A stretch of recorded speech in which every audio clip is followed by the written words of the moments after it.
Começa agora, Nova Era Atualidades, tudo relacionado à espiritualidade. Carlos Ribeiro. Obrigado, Bianca Santos, novamente. Aqui estamos na Nova Era Atualidades. O assunto do episódio de hoje: como acabar com os crimes. Dentre os crimes cometidos ultimamente, os mais graves são os praticados por indivíduos que, para roubar uma pequena soma em dinheiro, não hesitam em tirar a vida do seu semelhante. Para eles, isso é mais simples do que matar um cão. Quando vejo esse tipo de pessoa, fico pasmo diante de tamanha ousadia, incompreensível pelo senso comum.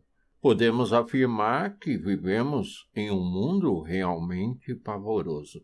Tais indivíduos não pensam em absoluto no sofrimento da vítima nem na dor de seus familiares.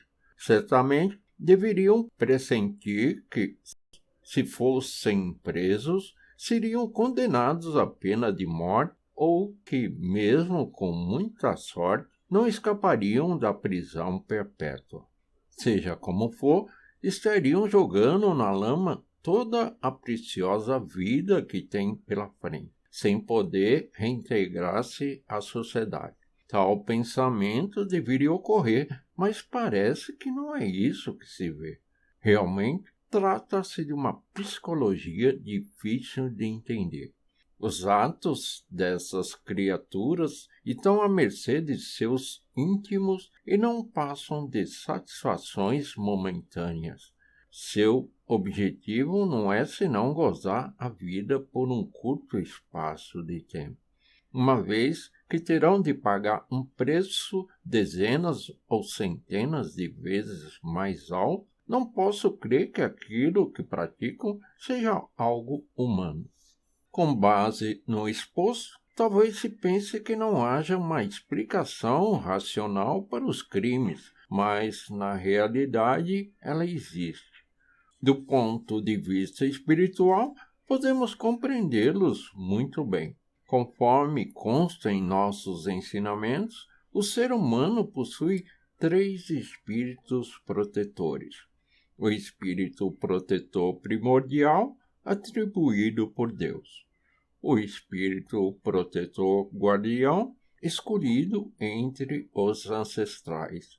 E o espírito protetor secundário, que dá origem aos desejos físico-materiais. Naturalmente, o espírito protetor primordial é a fonte da consciência. O espírito protetor guardião estimula a pessoa a praticar o bem. E quando o espírito protetor secundário se aposta da pessoa, é o espírito de animal que passa a dominá-la. Por esse motivo, embora mantenha a aparência humana, a pessoa se torna-se tal qual um animal. Nestas circunstâncias, não tendo como lhe ocorrer o sentimento de pena ou compaixão, ela passa a manifestar plenamente sua crueldade. Uma vez que este é o motivo fundamental dos crimes hediondos, é muito perigoso se a pessoa não se empenhar para que sua alma não seja dominada pelo espírito animal. Basta um pequeno estímulo para despertar-lhe desejos malignos e torná-la uma criminosa. Nesse caso, o que se deve fazer? Não há outra forma senão recorrer à força da religião. Por que por meio da religião? Conforme já disse, a pessoa está dominada pelo animal, isto é, pelo espírito protetor secundário. Portanto, é preciso enfraquecer seu controle. Em termos mais claros, aumentar a força do bem em uma proporção superior à do mal, fazendo com que o espírito protetor secundário fique subjugado. Afirmo que, além deste, não existe em absoluto, outro método mais eficaz. Antes de mais nada, é necessário que o ser humano ingresse na fé e, voltado para Deus, o reverencie e ore. Assim, procedendo, o Criador e o ser humano estarão ligados pelo elo espiritual e, através deste, a luz divina penetrará na alma. À medida que ocorrer a intensificação dessa luz, o espírito protetor secundário se retrairá e sua força para utilizar livremente a pessoa se enfraquecerá. Por exemplo, no íntimo do ser humano há uma luta constante entre o bem e o mal.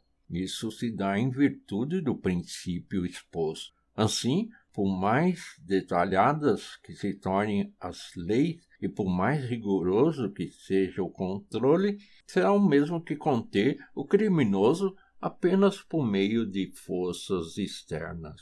Sem dúvida, é melhor do que nada, mas enquanto não se tocar o âmago do problema, os resultados serão insignificantes, apresentando-se situações sociais nefastas como as que têm ocorrido hoje em dia.